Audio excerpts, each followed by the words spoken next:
Seja muito bem-vindo ao Scale, o podcast para você, empresário, que quer realmente escalar o seu negócio de alguma maneira, sair do ponto que você está hoje para algo muito melhor e muito maior do que atualmente. Para isso, a gente vai trazer muitas e muitas histórias sobre escala de negócios, empreendedores que realmente tiveram muito sucesso em suas empresas.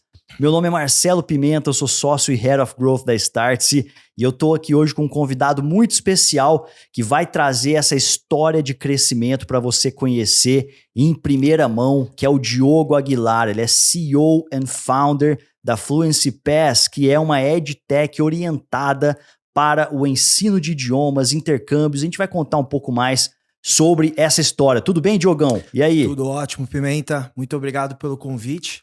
Vai ser um prazer dedicar aqui um pouco da minha história e com o objetivo de ajudar ao máximo os empreendedores no Brasil aqui que acompanham a Startse. É uma grande satisfação ter você aqui hoje conosco. O Diogão eu conheço já de longa data, um grande amigo, e eu acompanhei muito dessa história, dessa trajetória de sucesso, e a gente vai contar aqui para vocês nesse episódio.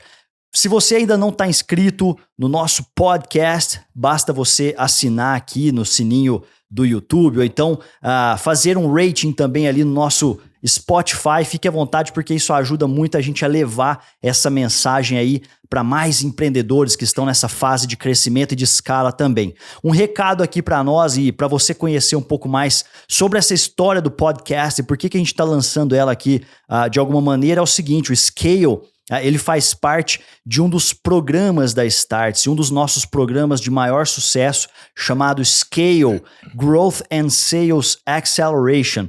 E depois desse podcast aqui, nós vamos também gravar uma aula em primeira mão com o framework de tudo isso que vocês viram, né, dessa história de crescimento aqui da Fluency Pass, só que com o como, exatamente como que o Diogo implementou essa história junto com a equipe dele, a história de crescimento, da maneira exata, com todos os documentos e frameworks que os fizeram alcançar essa escala. Então, se você está realmente buscando boas práticas de crescimento para sua empresa, eu garanto que você vai gostar muito aí do nosso programa, que é o Scale. Inclusive, os professores, olha só o calibre deles, que são Sean Ellis, simplesmente o cara que inventou o Growth Hacking no mundo e teve aí recentemente no Brasil. A gente conseguiu bater um papo muito denso com ele também.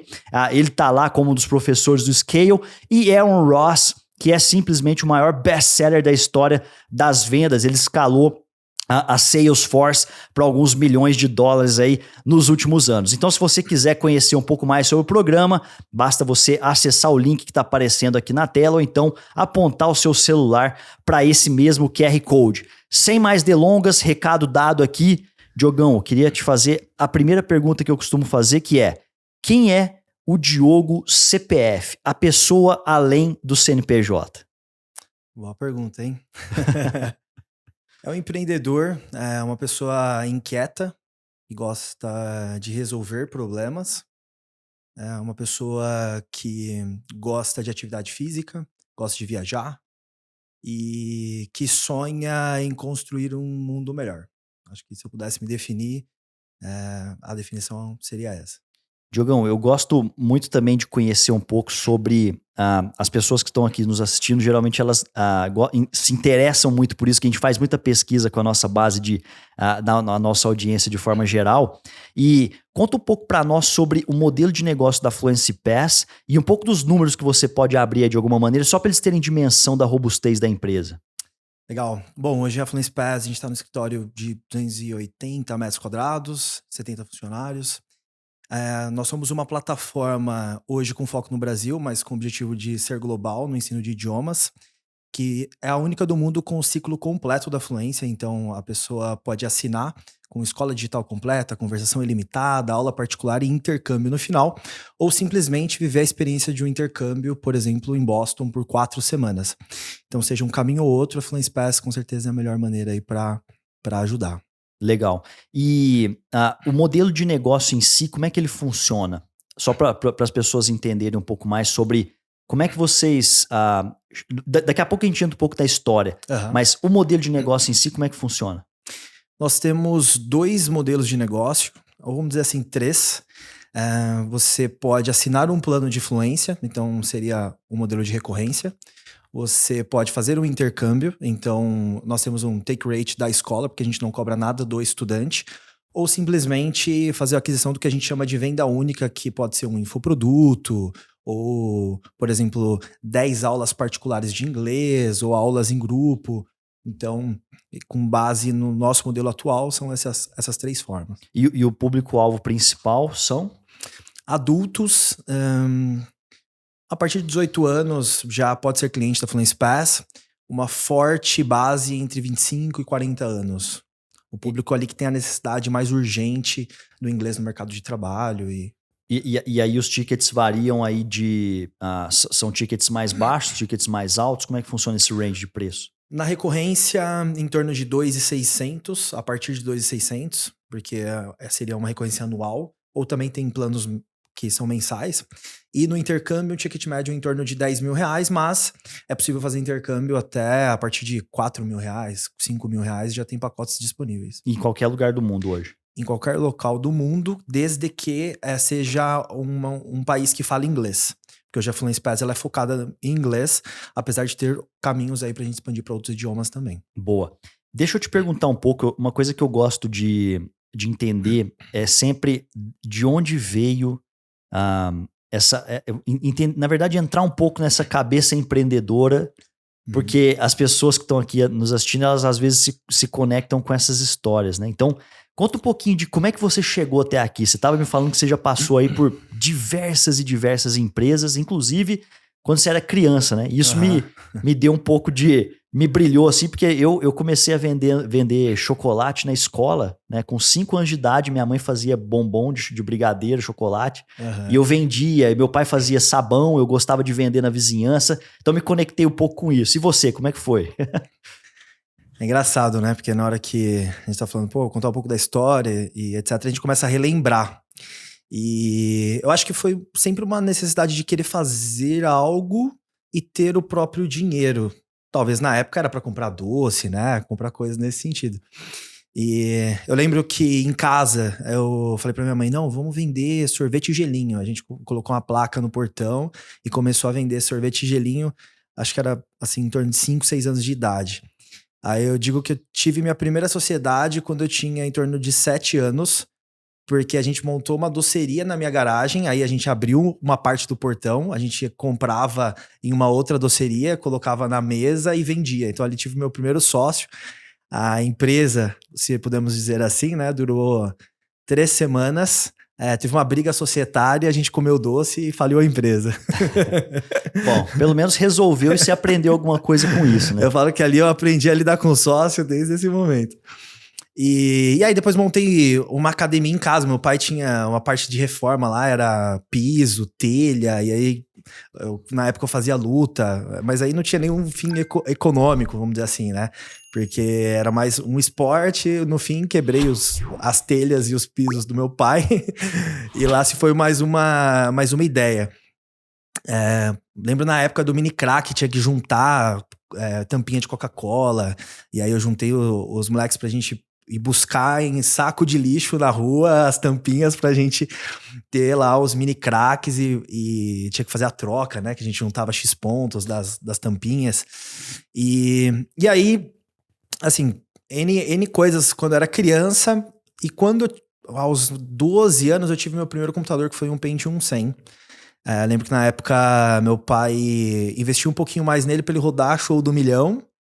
E ali na internet, ao ter acesso à internet, ainda na internet de escada, eu comecei a ver sites de anime. Cavaleiros do Zodíaco, Yu Yu Hakusho e tudo mais.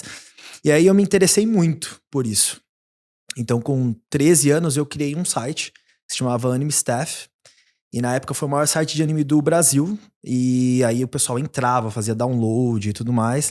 E nessa época comecei a aprender programação, a aprender um pouco ali de design, de HTML. E, bom, aí a partir daí foi a minha conexão com a internet de fato, né? Então, após esse site eu tive mais 2 sites. Um de Cavaleiros do Zodíaco, então quem normalmente baixou o episódio de Cavaleiros do Zodíaco acabou indo ali no meu site. E eu também tive uma loja de e-commerce, aí eu tinha 15, 16 anos, que era de CD e DVD de anime. Na época eram os animes que não estavam disponíveis no Brasil e ainda tinha aquele problema da internet e tudo mais. Então, essa época, inclusive, eu era menor de idade, não tinha, acho que na época nem existia PagSeguro, ou talvez era o BRP, não lembro ao certo. Mas eu lembro que a conta era a conta da minha mãe e ela recebia o dinheiro e ia no correio enviar os CDs e DVDs, né? É Braspag, né? Acho que o primeiro gateway de pagamento deve ter sido a Braspag. Então, a Braspag, eu lembro que ela era uma solução, mas era uma solução para e-commerce mais parrudo. Ah, tá. Então, eu lembro que não tinha uma solução que era para o usuário final. E aí, conectando o tempo, né? Talvez nessa época pode ter surgido alguma coisa nessa linha. Mas a Braspag eu lembro que a gente usava muito na Ikeda, que era para grandes e-commerces. E aí era uma solução mais parruda como solução de pagamento mesmo, né? E aí, no primeiro site, era um hobby. A gente me dedicava demais. Então eu digo que eu comecei na internet talvez até mais como produtor do que como consumidor, né? Mas no site Cavaleiros do Zodíaco, na época a gente já começou a remunerar com banners publicitários, na época tinha um Buscapé, e o comecinho ali do AdSense. Então, eu lembro até hoje que eu recebi um cheque do Google em dólar, e minha mãe foi comigo no banco Itaú, fez o resgate, aí eu peguei o dinheiro lá do resgate, fui no shopping e comprei um livro de Visual Basic, e na época era um livro desse tamanho, coloquei embaixo no monitor, nunca li, comprei um tênis, comprei mais algumas coisas e o dinheiro acabou. Mas você virou um cara tech depois? Essa foi a sua formação? Você foi pro código? Como é que foi? Você é um híbrido entre developer com empresário, certo? Sim, porque a minha base, eu acho que eu tinha um lado comercial desde infância, porque meu pai é comerciante e tudo mais, mas sempre também um lado nerd. Então, quando eu tive os sites, eu naturalmente tinha que programar eles. E boa parte também dessa época, teve uma época que tinha um chat que chamava IRC, e aí coisa de adolescente, né? A gente hackeava servidor pra fazer upload de episódios, porque hoje em dia é muito fácil você baixar algo na internet, fazer download e tudo mais, mas antigamente já não era tão fácil assim. Então, parte dessas estratégias era utilizada, e aí eu naturalmente tinha que aprender um pouco de segurança, tive que aprender um pouco de programação. Então, eu digo que eu comecei a me interessar por alguns desafios que eu tinha para fazer os sites de anime acontecer, né? Ainda nada profissionalmente. Com 15, 16 anos eu fiz o curso técnico e aí depois entrei numa seletiva da Microsoft que na época chamava Proform.net. Depois mudou para acho que Student to Business ou algo assim. E que aí preparava estudantes tinha todo um processo seletivo para trabalhar em empresas de tecnologia parceiras da Microsoft. E aí, com 17 anos, eu fui trabalhar em uma, que foi, na época, se chamava CIA Corp, e desenvolvia soluções voltado ao segmento bancário, e na época como programador.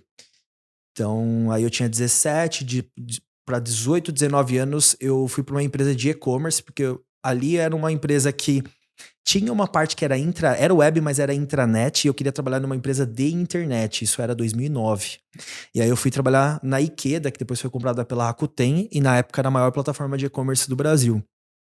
Também como programador, então tive a oportunidade de trabalhar em alguns projetos, como ReHap, Lepostiche, Word Tennis, Netshoes, tinha várias marcas lá dentro, e dentre várias outras, né? Isso com 19 anos, 20 anos, eu fui, na época ainda do startup do Walmart no Brasil, era uma sala, digo que era, talvez o e-commerce tinha 60 metros quadrados, a parte de tecnologia, né? E isso 2010, recapitulando aqui as datas, né, pra não me perder. 2010, aí eu fiquei lá em torno de 7, 8 meses, algo nessa linha. Tive a oportunidade de participar do Suns Club, que é o lançamento do clube de assinantes do Walmart, né? e do e-commerce do Walmart. E aí foi bem nessa época que eu já vinha acompanhando o surgimento da compra coletiva nos Estados Unidos, com Groupon e tudo mais. E aí, na época, o Peixe Urbano lançou no Brasil, isso foi março, abril de 2010. Por aí, né? Talvez 2011, não sei. Era por aí. Eu lembro que 2012 tinha uma empresa do nosso grupo lá que trabalhava com compras coletivas, então pode ter sido que é 2010, 2011, né? A febre. Isso foi abril de 2010, e aí, na época, aí a gente lançou a LiveGo em setembro de 2010. Na época que ainda não tinha sistema pronto, que você ia lá, baixava e instalava. Uhum. Porque no começo todo mundo tinha que desenvolver o próprio sistema. Sim. Então eu lembro que assim, a gente lançava, era a primeira semana, oferta esgotava, toda a oferta esgotava. Eu lembro que, acho que assim, no primeiro mês a gente faturou coisa de R$200 mil, assim. Essa empresa era sua? Era minha. E eu iniciei bem nessa transição, né? Porque eu era consultor do Walmart, então tinha que fazer basicamente o que eu conseguia fazer de madrugada. Depois do lançamento, comecei a trazer equipe, né? A gente chegou a ficar 2 anos com a empresa. Só que com 1 ano eu já percebi que o mercado já estava cada vez mais cheio. Saturado. Exatamente. Por quê? Porque era muito fácil lançar, o código já estava disponível, a pessoa podia ir lá comprar e tudo mais. Então era muito fácil ter uma empresa similar, e aí basicamente tinha que ir lá e negociar com os estabelecimentos. E aí o custo de marketing cada vez ficando mais alto. Isso foi maio de 2011. E aí eu tomei uma atitude que foi: eu vou demitir todo mundo. Na época era eu e mais 2 sócios. Eu falei, vai só ficar uma sócia. Eu me demiti todo o resto da equipe. Porque aí, o que eu pensei? Eu pensei o seguinte: bom, a gente já tem 250 parceiros que são as lojas, restaurantes, etc. A gente já não consegue suprir demanda para eles. Então, para que a gente vai pegar novos parceiros? Vamos manter os parceiros atuais, deixei uma pessoa que era mais generalista, e essa pessoa mantinha a empresa e manteve por mais 1 ano após essa data.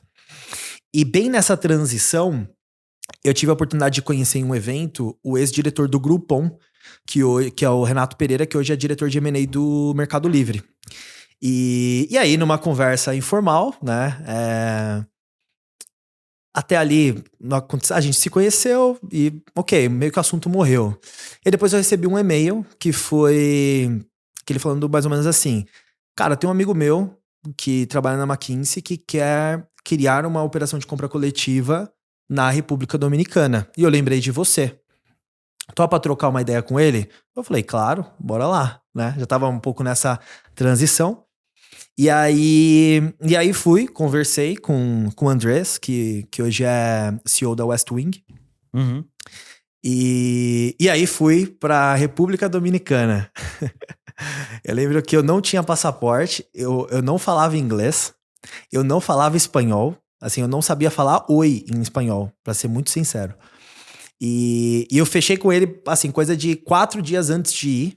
Ele comprou a passagem, fui tirar o passaporte lá. Eu lembro que o cara me pegou na mão e eu cruzei uma fila lá pra tirar o passaporte, porque nem passaporte eu tinha. E aí, quando foi julho, mais ou menos, julho de 2011, tava eu lá tocando a operação do Megusta.do, na República Dominicana, que na época se tornou o maior e-commerce do país. Depois passou um tempo, a gente vendeu a operação. E quando eu cheguei, tinha, assim, era uma mesa, que era uma mesa de comer, um calor do caramba. Eu fiquei 1 mês morando na casa da tia do meu sócio, até, assim, imagina, 21 anos, nunca tinha saído do país, passando um monte de perrengue, não falava o idioma local. Naquela época não tinha Waze, não tinha essas coisas, né? Uhum. Então eu tinha que basicamente pegar o mapa e tentar me localizar lá dentro. Mas é pequena a cidade?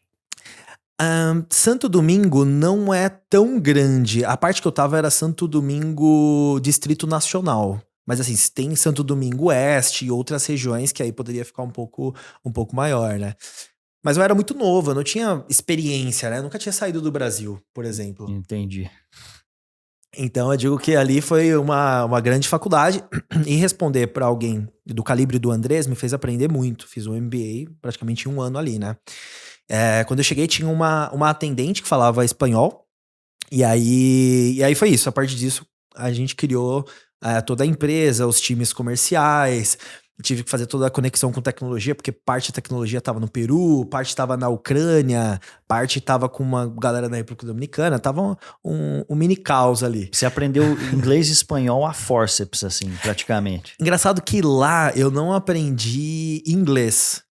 Eu aprendi direto o espanhol, porque apesar de eu entender eles não me entendiam quando eu falava português. Uhum.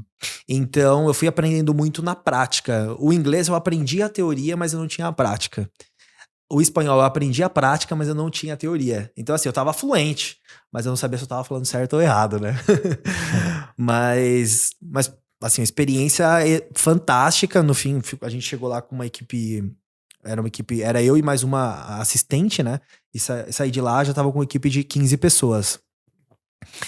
Isso foi fevereiro de 2012.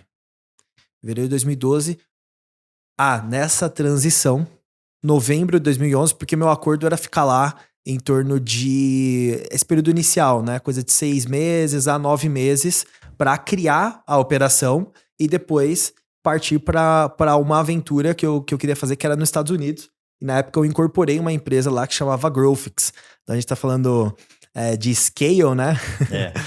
e era justamente assim, era growth, e aí com IX no final, né? Growthix. Que era para software para impulsionar a venda de e-commerce. E na época, assim, tinha 21 anos, não tinha base financeira praticamente nenhuma, né? E meu pai teve problema, assim, de saúde, e aí o dinheiro que eu tinha se foi ali. Então eu não tinha dinheiro para ir para os Estados Unidos e fiquei com essa empresa incorporada lá. Voltei para o Brasil e essa empresa nunca foi para frente. Para quem não sabe o que é incorporada, o que é? Incorporar é você contratar um advogado e abrir a empresa com todos os documentos que seria necessário para ser uma startup. Aí depois você faz abertura de conta em banco e etc, né? Na época eu até meio que segui o que o Dieguinho na época fez com tinha um artigo dele lá que era Diver Right. Como que eles incorporaram lá fora e tal. Eu segui o playbook e criei a empresa lá. E é fácil, né? É bem fácil, né? Hoje em dia no Brasil tá bem mais fácil também. Mas lá era, assim, muito rápido, a empresa já estava incorporada já da forma certa para crescer, receber investimento e tudo mais, porque a base é em Delaware, né? Uhum. Então, aí tem algumas coisas que é o jeito certo de fazer. Isso foi 12 anos atrás, né? Imagina hoje como é que tá, né? Exatamente. E aí, bom, aí voltei pro Brasil, ficou, acho que esse sonho, depois eu fui reconectar esse ponto muito tempo depois, que é esse sonho de ter algo global, né? Mas em 2012 voltei pro Brasil, tentei empreender de novo. Na época criei uma empresa que chamava Pimenta Box, que era um serviço de assinatura para apimentar o relacionamento dos casais. Então, recebia produtos eróticos, lingerie, experiências, por uma mensalidade que você poderia falar que se você queria receber todo mês, ou a cada 2 meses, ou a cada 3 meses. Mas já era uma época que eu já estava muito sem dinheiro. E aí, sem dinheiro, né, já faltava um pouco de preparação. E ainda sem dinheiro, aí juntou as duas coisas que acaba atrasando um pouco os planos, né. Então essa foi uma startup que não foi pra frente. Na época eu voltei a trabalhar para o mercado. Então fui trabalhar numa empresa que era de software para o mercado de turismo. Trabalhei por lá aproximadamente 3 anos como gerente de projetos e desenvolvendo negócios Latam. Então alguns projetos muito relacionados a milhas, então dotes, múltiplos, a própria CVC, né, algumas operadoras aí de turismo. E em 2015 decidi fazer um sabático. E peguei 3 anos e falei, vou fazer um sabático, isso com 2015, eu tava com 25 anos. E aí fui pra Europa, Na época, inclusive, eu tinha conhecido a minha namorada há 3 meses, que é a Pamela, que hoje é sócia da Fluence Pass. E falei, tô indo fazer um sabático e tô saindo daqui 5 de março. Topa aí comigo? Pedi ela em namoro dia 20 de fevereiro, dia 5 de março a gente tava na Europa. Caramba, foi rápido o O negócio. negócio foi rápido. E foi bom, né? Porque deu certo. É isso aí. Então, a ideia não era voltar pro Brasil, mas quando aí eu fui pra lá, nunca tinha ido pra Europa, tive a oportunidade de fazer o intercâmbio, aí de fato resolver a questão do inglês, porque pra mim era fundamental. Eu já tinha perdido algumas oportunidades de vida e profissionais devido ao inglês, né? E aí fiquei 6 meses no intercâmbio e fiz, né? Aproveitei pra fazer as viagens ali pela Europa e tudo mais. Foi uma experiência fantástica. Só que com esse período sabático, na verdade, assim, com 2 meses eu já tava inquieto, né? Porque minha vontade era de criar alguma coisa. E aí eu percebi que ficar em sabático pra mim não funcionaria muito. Só que na época eu já fui, assim, parte dessa história foi, eu fui pra lá pra criar um método de desenvolvimento pessoal. Uhum. E eu precisava ver uma forma da Pamela ter uma renda.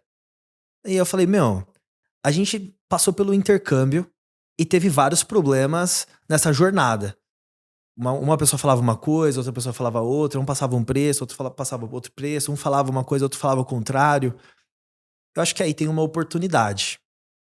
Mas, na época, eu não queria criar uma agência de intercâmbio, porque eu vi que já tinha várias agências de intercâmbio. Então a gente começou a desenvolver a ideia, o que seria o comecinho da Fluence Pass, que a marca nem era Fluence Pass ainda, que foi a intercâmbio de inglês, que era um guia para as pessoas que queriam fazer intercâmbio, e aí a gente ajudava essa pessoa com informações, tanto do país, da cidade, informações da escola, informações também de agências fazendo comparativo. Então ali nós éramos parceiros das escolas e das agências. Muito mais das agências, porque a gente ainda não tinha desenvolvido relacionamento com as escolas.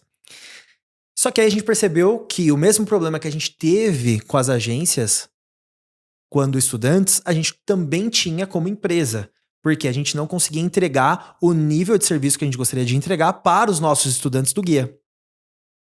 E, em paralelo, os estudantes entravam nas escolas e requisitavam orçamento para as escolas.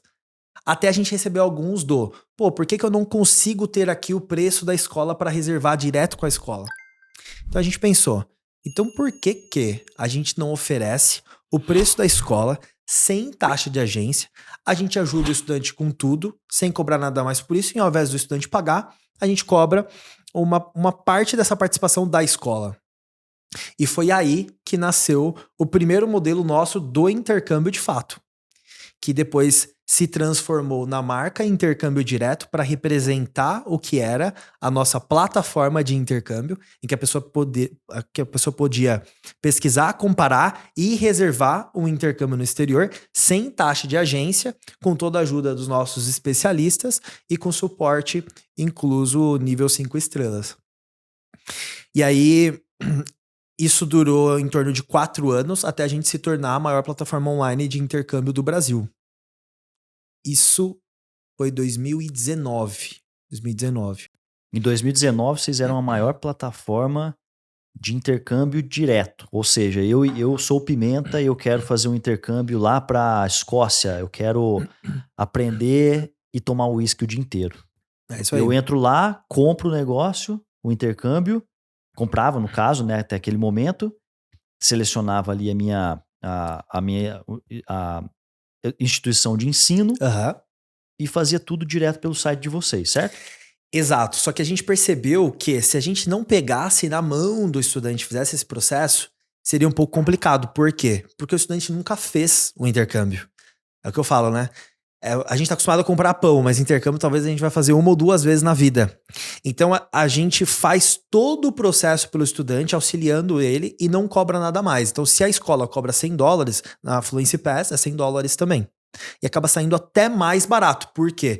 Porque o estudante ele faz com um câmbio comercial e quando ele reserva com a escola, o que ele vai pagar? Transferência internacional, spread bancário e tudo mais. Então a forma de pagamento tá toda embutida já dentro do seu próprio sistema, porque você faz a conciliação financeira. Faz o recebimento, depois você faz o repasse. É isso aí.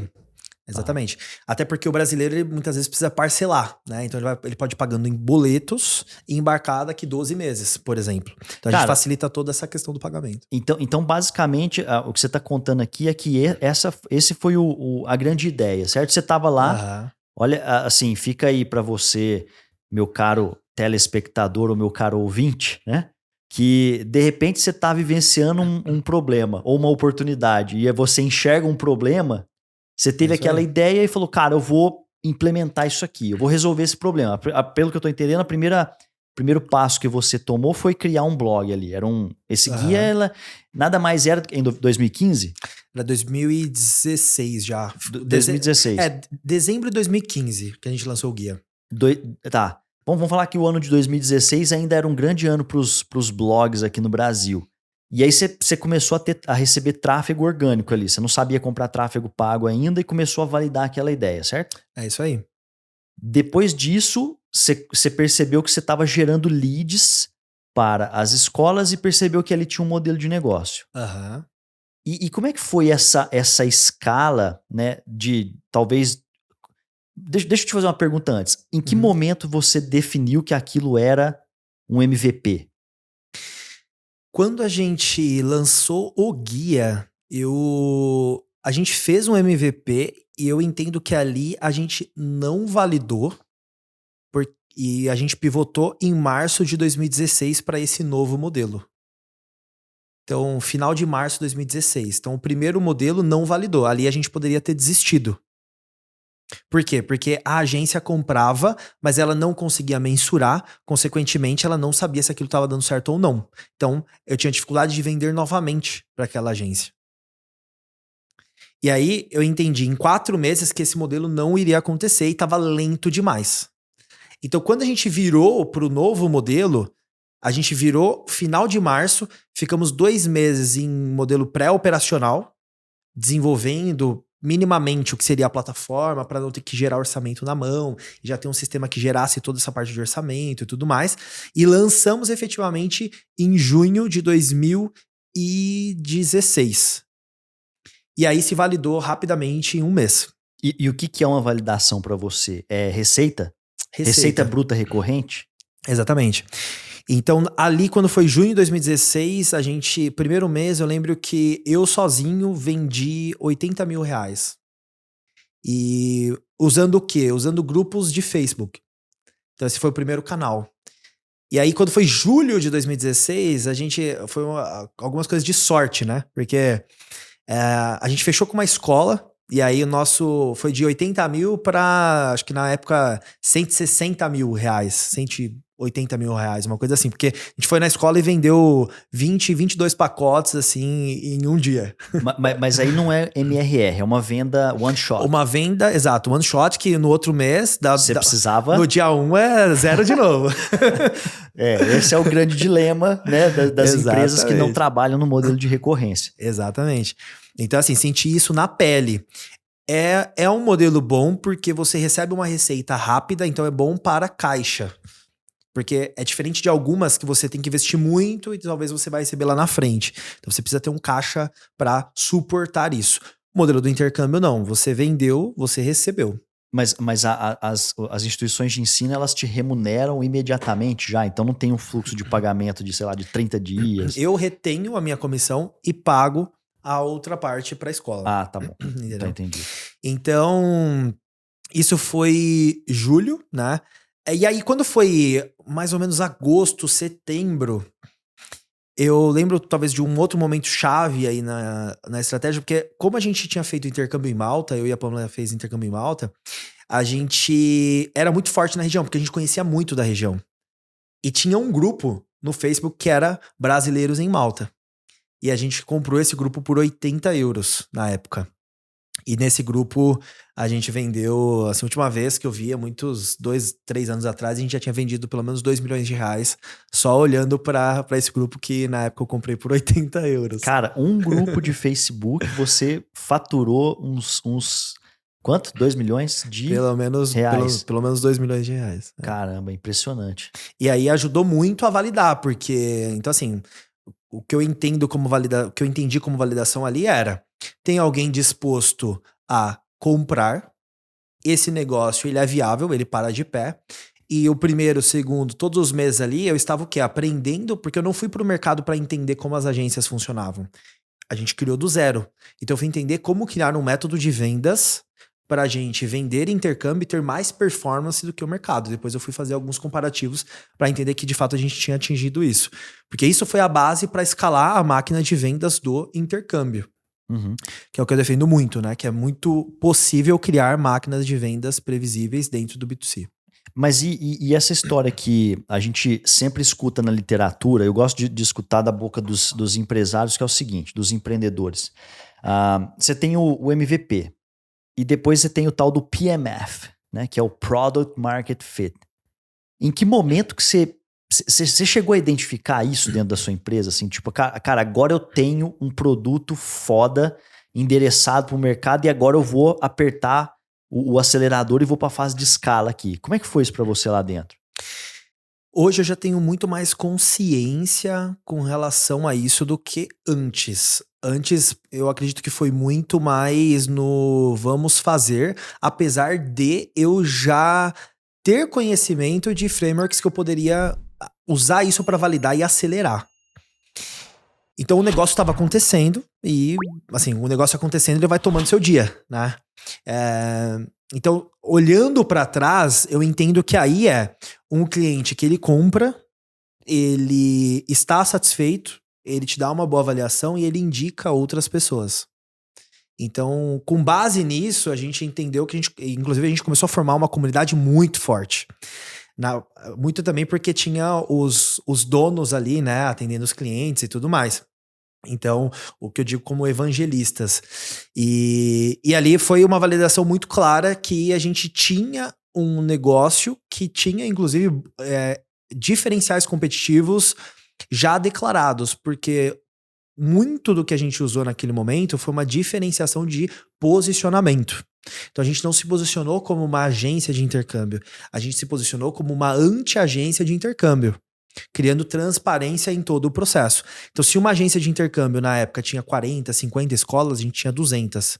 Porque eu não ia saber, por exemplo, qual é a escola antes de falar com você. Eu ia entender o seu perfil e aí eu direcionaria para uma escola que faz sentido para você, mesmo que essa escola me pague menos.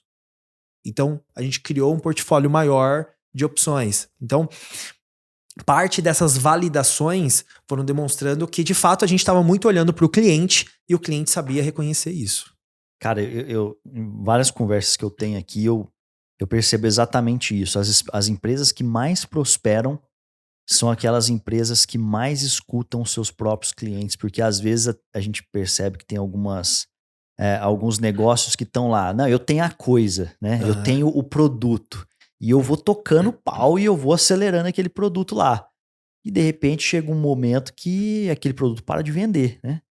Aí você vai perceber que, de repente, aquele produto ele não estava sendo endereçado de acordo com aquilo que as pessoas estavam realmente necessitando naquele momento, né? É isso aí. E isso é que eu até queria te perguntar um pouco sobre, que é, você tem algum processo, né, de pesquisa ou de escutar a sua base para poder melhorar os seus produtos? Vamos dizer que sim, com a minha proximidade até hoje com relação aos clientes. Então, por exemplo, a gente tem... hoje o intercâmbio é uma unidade de negócio da Fluency Pass, porque a gente é mais do que o intercâmbio, e eu continuo dentro dos grupos de WhatsApp. Eu acho que quando a gente deixa de estar próximo do cliente e começa a ficar muito alto nível, fica difícil a gente ter essa visão mais apurada de quais são os problemas, como a gente pode melhorar e tudo mais. Porque eu nunca entendi que a gente tinha que entregar o básico. Eu sempre entendi que quanto mais a gente entrega algo que agrega valor para o estudante, mais vantagem competitiva a gente teria. E muita coisa que agrega muito valor, a gente tem um custo para fazer uma vez. E esse custo, ele é marginal depois na hora de entregar. né? Então, desde fazer um treinamento de período de pré-embarque, por exemplo, quando ocorreu a pandemia, na época não era Fluency Pass ainda. A gente virou a marca da Fluency Pass em setembro de 2020. Mas quando deu março de 2020, o que a gente começou a fazer? O estudante estava no exterior, as escolas fecharam e a gente começou a oferecer aula de inglês grátis para eles estudarem. E em janeiro a gente já vinha desenvolvendo um infoproduto de inglês para viagem, antes da pandemia. Então as coisas se casaram. Por quê? Porque a gente ouviu o estudante, que ele estava ali trancado em casa devido à pandemia. No caso, ele estava do outro lado do mundo. E a gente começou a oferecer algo para ele, mesmo sem ganhar nada. E isso deu a oportunidade de a gente construir o que hoje é a Fluency Pass. E explica para nós esse lance da Fluency Pass, assim, porque eu sei que quando a gente se conheceu, a sua empresa ainda chamava Intercâmbio Direto. Uhum. E de repente, no meio da pandemia, se eu não me engano, foi mais ou menos no meio da pandemia, talvez no final de 2020 que você fez essa mudança. Uhum. Se eu for pegar no meu cérebro aqui, eu vou lembrar mais ou menos essa data, é isso? Setembro a gente virou 1/9 de 2020. Tá, então não tô errado. É isso aí. Tá vendo? Então eu lembro que você mudou, a gente não falou naquele momento, mas eu percebi seu movimento. Eu falei, cara, o que tá acontecendo? Então conta pra nós agora o que aconteceu ali nessa sua virada e por quê? Legal. 2019 eu já estava incomodado porque, como intercâmbio direto, eu levava o negócio mais como um lifestyle business.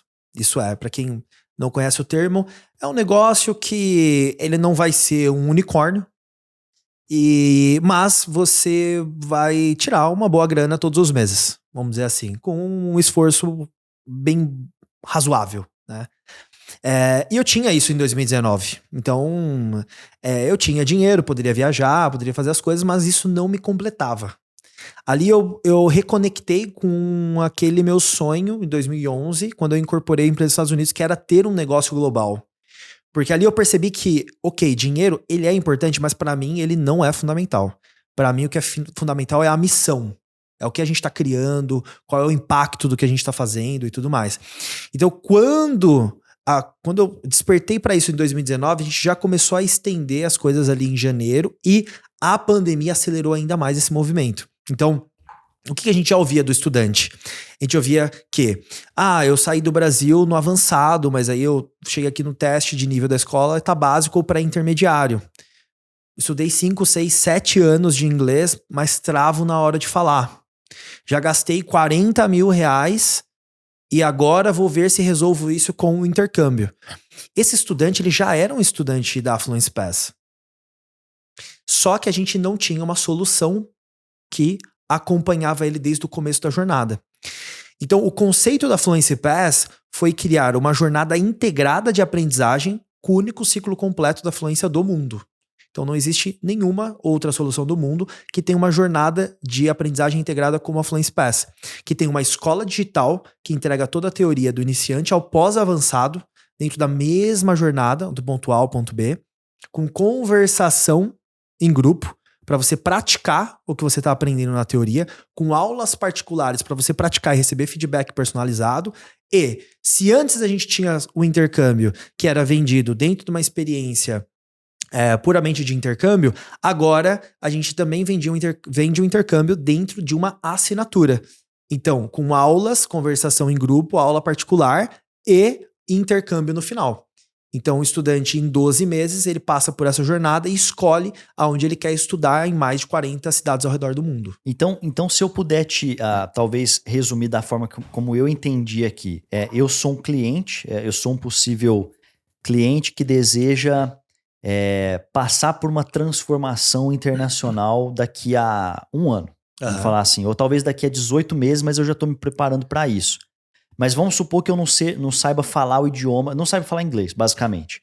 Eu consigo, então, estudar inglês de hoje, da data de hoje, que eu fecho com vocês, até o dia da minha viagem, e eu vou chegar lá muito mais preparado para isso, certo? Exatamente. Só que com um plano de pagamento muito mais acessível, porque quando eu chegar na data da minha viagem, eu já vou ter pago a maior parte do meu intercâmbio. É isso mesmo que eu entendi. É isso mesmo.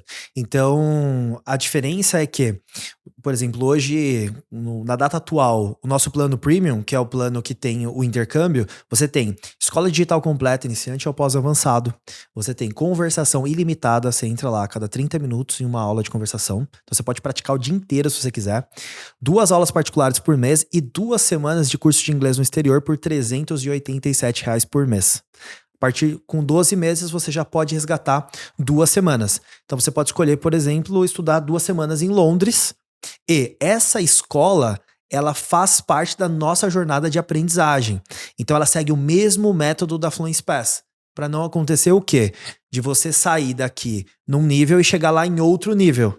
Então, essa escola também segue o quadro europeu de aprendizagem, que define o método também que tem o embasamento da Fluency Pass. Então, por isso que a gente fala que é a mesma jornada de aprendizagem. Nós também temos opções que você pode escolher, por exemplo, no intercâmbio, se você só quiser fazer o intercâmbio, e que aí são opções, assim, algumas opções a mais de escola, porque não necessariamente todas as escolas no exterior seguem o método que a Fluency Pass segue também. Então, dentro da assinatura, a gente entrega a mesma jornada, que é uma jornada que te dá um nivelamento que é reconhecido mundialmente. Então, se você for na Itália, na Espanha, qualquer país, se você falar que é B1 em inglês ou B2, C1, você é B1, C2 e etc, ou C1, porque esse é um nível estabelecido mundialmente e ele é reconhecido, né? Não é, por exemplo, eu fiz um nível no curso X. Não é o curso que... O curso diz, ok, que você é aquele nível, mas não há um paralelo global para, de fato, falar que você é esse nível efetivamente, né? Legal, legal. Diogão, deixa eu te perguntar, para quem está interessado em conhecer um pouco mais aí sobre a sua história de crescimento e como é que você realmente chegou até aqui com um pouco mais de dados e frameworks, como eu tinha prometido aqui no começo do nosso podcast hoje. Você está hoje com quantos funcionários na equipe? A gente tem em torno de uns 70, um pouco mais de 70. Um pouco mais de 70. Você escalou a empresa aí para múltiplos 8 dígitos, né? Já ao ano de faturamento. E o que você vai contar nessa aula que você gravou aqui conosco? O que você vai mostrar ali para o pessoal entender um pouco mais com detalhes? Legal. Quando a gente pensa em crescimento, o que eu vejo é que muitas vezes o pessoal tá olhando muito para como que eu aprendo a lançar uma campanha, como que eu aprendo um pouquinho de copy e tudo mais, mas tá pouco olhando para a estratégia como um todo. Então, na aula eu abro pensando em estratégia de negócio e estratégia de crescimento. Quais são os tipos de estratégias de crescimento? Eu explico cada uma das estratégias e mostro como que a gente fez isso na Fluency Pass. Então, através do caso de uso da Fluency Pass, como que a gente aplicou cada uma das estratégias. Eu acredito que isso vai ajudar muito com esse paralelo a abrir a mente e cada um tem insight dentro do seu próprio negócio. E aí a gente abre novas avenidas de crescimento. Porque hoje o intercâmbio ele é uma unidade de negócio dentro do nosso negócio que não representa mais do que 40% do nosso faturamento. Entendi. E já foi o nosso negócio principal e nós continuamos sendo a maior plataforma de intercâmbio da América Latina. Muito legal. Então, se você quiser ter acesso a essa aula aí, basta você acessar o link que está aparecendo na sua tela ou apontar o seu QR Code para ter acesso a essa aula magnífica com todos os detalhes e frameworks de crescimento da Fluency Pass pelo Diogo Aguilar. Diogão, eu queria muito te agradecer por esse bate-papo de hoje aqui. Foi muito legal tudo que você trouxe para a gente, poder conhecer um pouco mais dessa sua trajetória de crescimento e entender exatamente o que você fez para chegar lá, porque não foi muito fácil. E brigadão aí por todo mundo. Se você quiser colocar suas considerações finais pro pessoal, eu te agradeço. Eu que agradeço o convite, é um prazerzaço. A gente às vezes pega para falar um pouco, quando a gente vê, já deu 3 horas, né? Então, foi um prazer compartilhar aqui parte da jornada. Com certeza, eu não chegaria aqui se não fosse com uma equipe fantástica, os meus sócios também. E é isso. Tô sempre portas abertas aí pra gente trocar umas ideias. Valeu, pessoal. Um grande abraço e a gente se vê no próximo episódio do Scale.